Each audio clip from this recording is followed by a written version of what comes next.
Hi, welcome to Play Java. So in this tutorial we will see about the sleuth. This is nothing but the Spring Cloud sleuth, which is used for distributed tracing. So let's see the steps which we will create and the steps which we'll use for this distributed tracing of Spring Cloud sleuth. So first we will create a microservice, and this microservice will be acting as a client, and it will be there as a client and will consume the API which are provided by the server.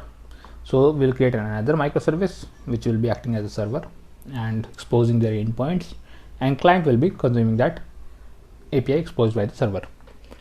And we will check the logger. Through logger we will check the logging, and through logging we will check the span ID and the trace ID.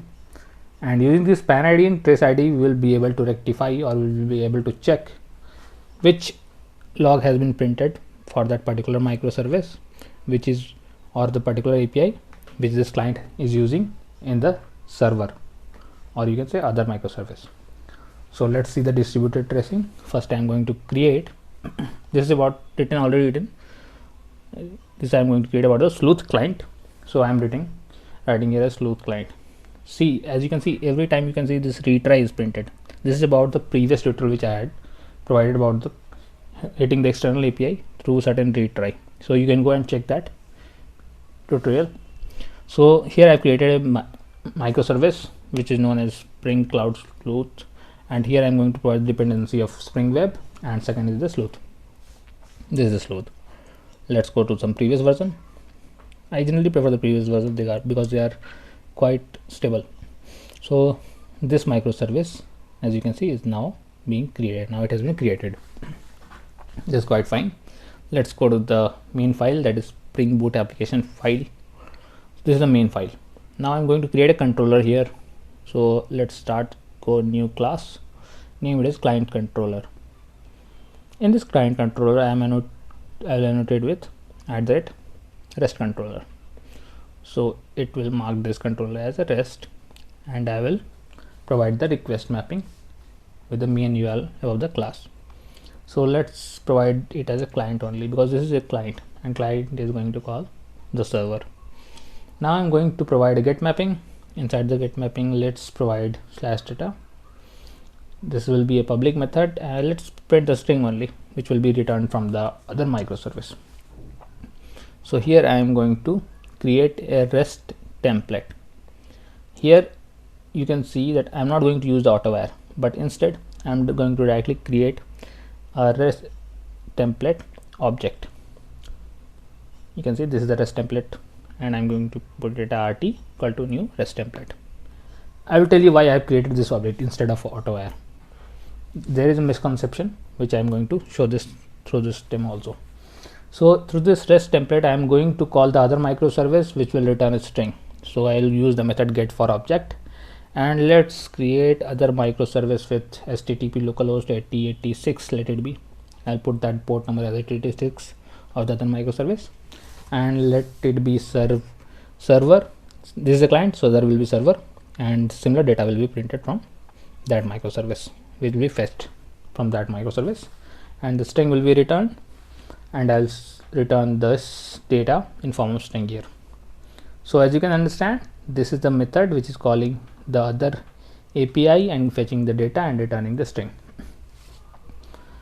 Let's create a logger, public final logger of logging, and name of the class will be provided here, class.getName. name. So we have created our logger, and this logging will be used for distributed tracing, that to trace that through which logger that particular API hit has been called from the other microservice. So I will write here in client project, and let me save it. So now in the application.properties, let me provide the port, server.port like 8084, somewhat like that, and I will save this. So we have created our microservice of client which is running at 8084, and this is the first step which we have done. Now I'm going to create the other microservice which will be a server and will be exposing the API endpoint which will be consumed by this microservice which we have just now created. So instead of client I'm going to put it as a server. This will be a server only. Everything is fine. Click on next. Here also I'll require sleuth and Spring Web. The dependency is okay. Click on finish. So you can see the other project also has been created. Now I'm going to provide a controller. So let me copy the controller part. I'll simply paste it in the new file in the server.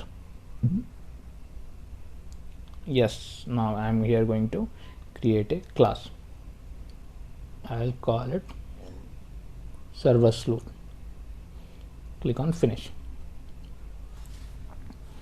So as you can see, I am passing this into the other package, and this has been moved to the other package of controller. So now in this controller, I am going to paste what I have copied from the other one, and I'll change the name from client to server. This client, let me remove this.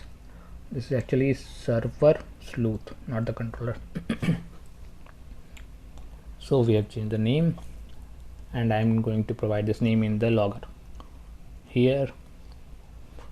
So I'm going to print the log data from here, and instead of calling the other class, I'll simply return a string from here, because this is server which is returning a string to the client. So data from server will be returned.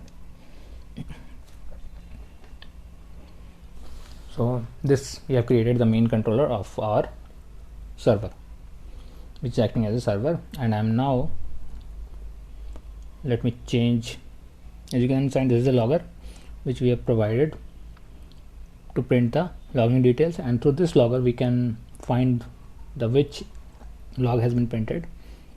And I also need to provide here the static, public static final is the exact thing which we need to provide for. Here also static is required for constants. So this is a class level logger, and it is going to call this server, and this server is nothing but this server here. So I need to provide here as a server, and here through this API of server.data, this data will be returned to the client, and through this 8086 is the port number. I need to provide it here in this microservice in the application.properties. So I'm going to provide server.port as 8086. Now I'm gonna save. Now our server microservice is created. That is a step 2. We have created the server. Through this API I'm going to return the data, which will be returned to this microservice. Through this API we will be returning the object of string, and this will be returned to the end user. So as you can see, this is like this will be running at 8084. So we are going to hit localhost 8084 client /data. So let me hit it.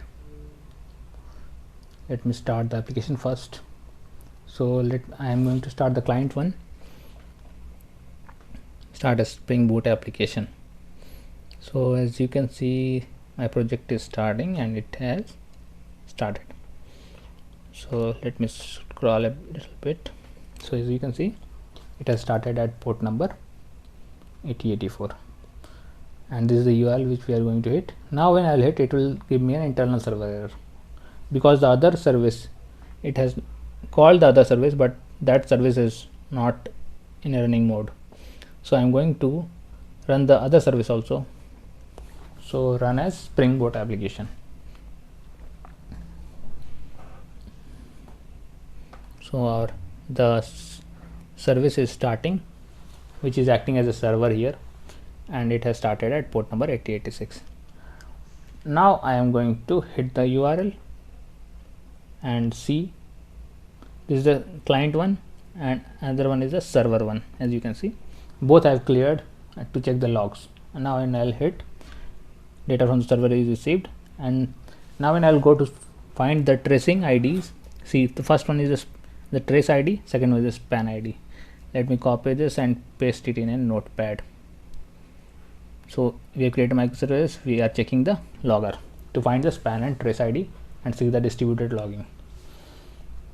let me change the language to some other thing so that it will be more visible.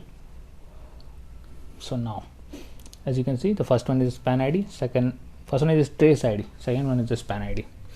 So other console, if I'll go, see this is the other console, and you can see the things are not matching here. Let me paste in the notepad, then it will see none of the IDs are matching from the other one. These are common in one, these are common in one.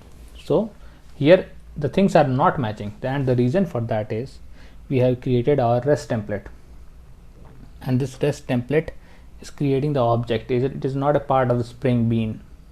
So the Spring is not considered as a part of it, and so the Sloth is not working in that scenario.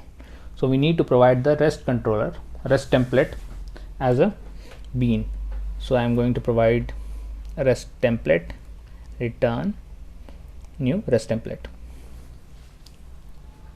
Now this will be a part of Spring context, and when this will be called, it will check the tracing ID and all from the other microservice, and I'm going to call this REST template through AutoWire instead of providing it as an object. So we have provided this as AutoWire, and I'm going to remove this part. So let me remove this. Now it will be called through this REST template through AutoWire, and this will be coming through the bean which we have created in this part. So that's why creation of object is not a best practice in Spring. Instead we should be calling through our bean. The method should be public. We have saved everything. Now let me run the application, run a Spring Boot application. Also let this one start. This has started at port number 8086. It has started. Now let me run the client one. So client is starting, and it has started at port number 8084. As you can see it, let me scroll a little bit. As you can see, this is the port number 8084, and it has started on this port.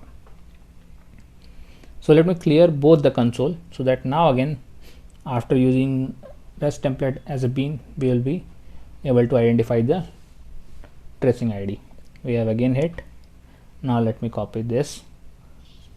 See, this is coming from the server, and let me copy this and paste it here after injecting REST template as bean, and this is coming from the client. See, this is coming from the client one.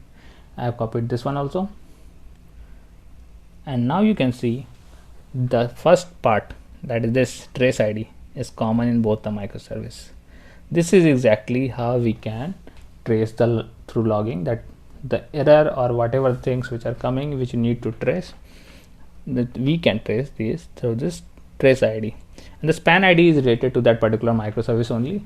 So whenever you are communicating between inter microservice, you can go with the span ID, and trace ID you can go with the logging part, and through distributed tracing you can trace the exact microservices logs which are part of that. Thank you.